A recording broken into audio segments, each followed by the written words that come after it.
Welcome back to the Tonight Show, everybody. I'm hanging out in the greatest city in the world, New York City. I love you. There's so many great comedy shows to see here. I'm about to go to one of the best clubs, the Comedy Cellar. Let's check it out.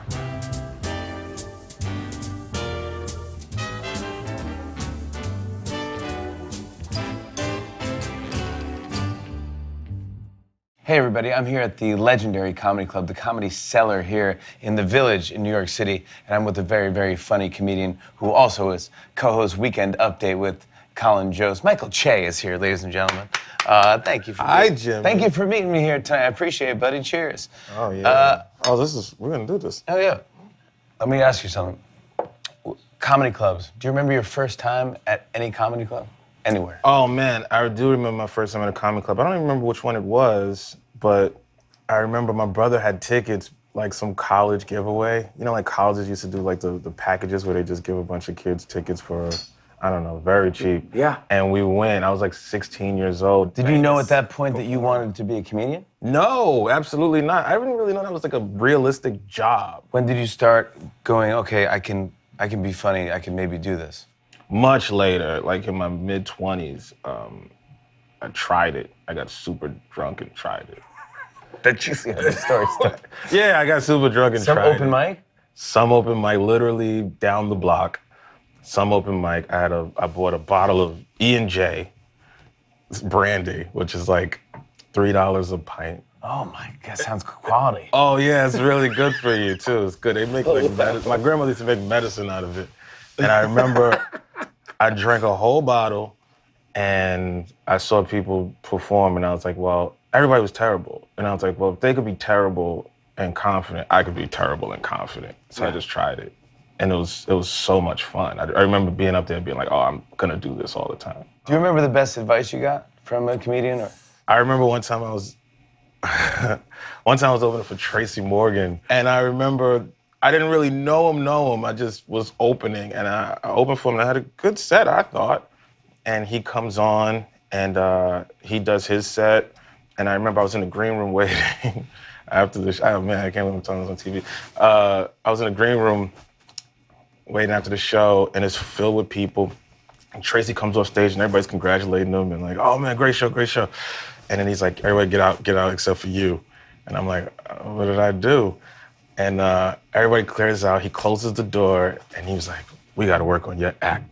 And I was like, what? No one's ever like told me that before. And he was like, look, you are hosting this show.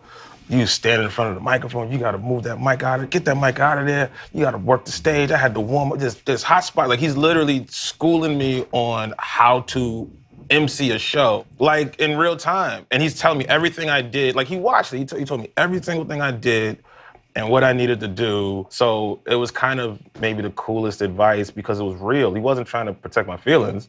He was trying to make me a better comic. And it meant a lot. It was very thoughtful that he would even take the time to say something like that. Now, you start off as a comedian, as an MC, then you go to a middle act, which I think is my favorite. That was my favorite. The best. Favorite performing ever was middle act. The best. You don't have to warm up the crowd, and you don't have to worry about the headline. You don't have to close out. People getting the checks on the table at the end, you go, I'm already in the car, man.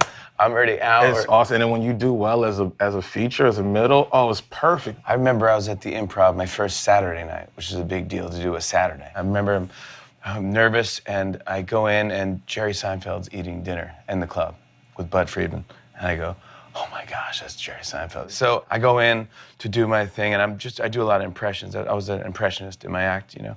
So I'm waiting to go on, and they go, ladies and gentlemen, we have a special treat tonight. I'm like, oh my gosh. And they go, Jerry Seinfeld. The place goes, and it was like, dude, people were freaking out. Like, it was like Woodstock. And he went right into some bit and destroyed, and I just watched it, and it was destruction. And it was like 10 minutes of just, and they go, okay, who's next? Is Todd blah, blah, blah? And the guy that was there, he goes, I'm not following that.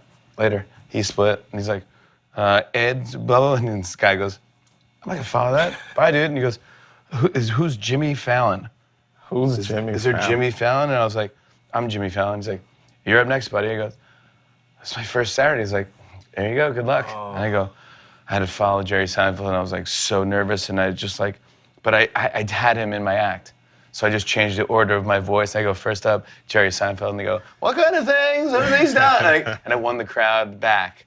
And it was like one of the best sets of my life. Well, that's the key. If you get them early, then like they know what situation they're in. The audience already knows. Yeah. They know that you have to follow Jerry Seinfeld, and they don't know you. You know, like they're kind I of have no idea who I am. Yeah. So once you play with that, then you're kind of set. I think my first Saturday here actually was like Chappelle, but I didn't get to go up though because I think Chappelle did like an hour or something. Yeah, I remember those days too. Yeah, you do like an hour and a half, and you're just getting paid to watch a Chappelle set. You're like, I guess this is work. Because I'm not working tonight. Yeah, but it's fine. You're like, okay, I'll take it. Do you think stand-up helps you with Update?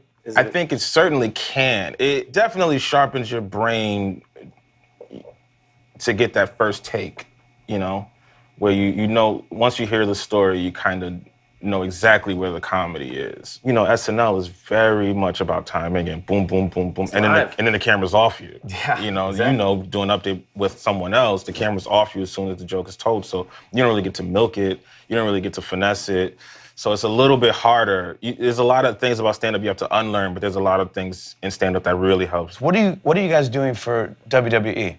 Can you explain this to me? Well, we may have got ourselves into a pickle. We went to WWE. We were gonna.